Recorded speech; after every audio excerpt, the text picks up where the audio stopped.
Have you ever stopped to think about why ancient Egypt was so obsessed with death, and even more with life after death? For the Egyptians, dying wasn't the end. It was just another step in a cycle that never stopped. Just like the Nile renews itself every year, bringing fertility to the edge of the desert. Today, we're going to dive into one of the most powerful stories of this ancient civilization, the myth of Osiris, Isis, and the endless cycle of life, death, and rebirth. In the ancient Egyptian religion, Osiris was much more than just another god. He symbolized the renewal of nature itself. He represented the fertility of the fields, the flooding of the Nile, the rebirth of crops. At his side was Isis, his wife and sister, considered one of the most important goddesses in the entire Egyptian pantheon. Isis was known for her intelligence, her powerful magic, and, above all, for her unwavering devotion. Together, Osiris and Isis ruled with justice, bringing prosperity to Egypt. But not everyone saw this with good eyes. At the heart of this story is Set, brother of Osiris, the god of the desert, chaos, violence, and storms. Jealous, resentful, and ambitious, Set couldn't stand living in the shadow of his older brother. He saw Osiris not only as a rival, but as an obstacle to his desire to spread chaos and rule Egypt with an iron fist. So, Set devised a cunning plan to destroy Osiris once and for all. The trap was as clever as it was cruel. Set threw a grand banquet, and in the middle of the celebration, presented a beautiful sarcophagus, richly decorated, saying he would give it to whoever fit perfectly inside. One by one, the guests tried lying in the coffin, but it seemed tailor-made for Osiris. When the god entered, Set and his conspirators slammed the lid shut, sealed the coffin with molten lead, and threw it into the Nile. Osiris was dead, trapped in his own coffin, carried away by the river's waters. Even then, Set's cruelty didn't end there. He found Osiris's body, and to make sure his brother never returned, cut it into pieces and scattered them all over Egypt. For anyone else, this would have been the end. But not for Isis.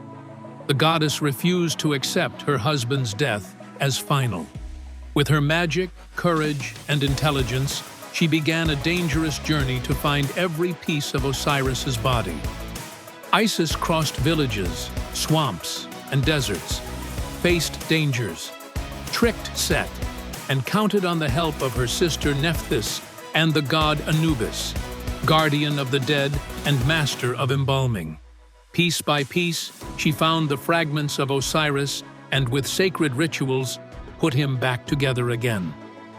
This was how the practice of mummification began, so vital to the Egyptians, who believed that preserving the body ensured the soul's eternal life. Thanks to Isis's devotion, Osiris was able to live again, not in the world of the living, but in the realm of the dead, becoming the ruler of the underworld. Before departing for this kingdom, Isis used her magic to conceive Horus, the son of Osiris.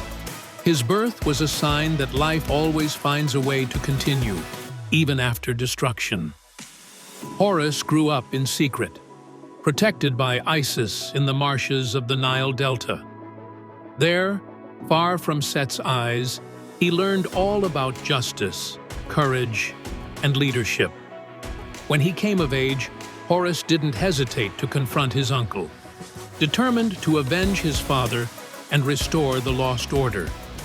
The battles between Horus and Set became legendary, full of tricks, transformations, and endless disputes. In some versions, the gods themselves gathered to decide who should rule Egypt, until Horus finally emerged victorious.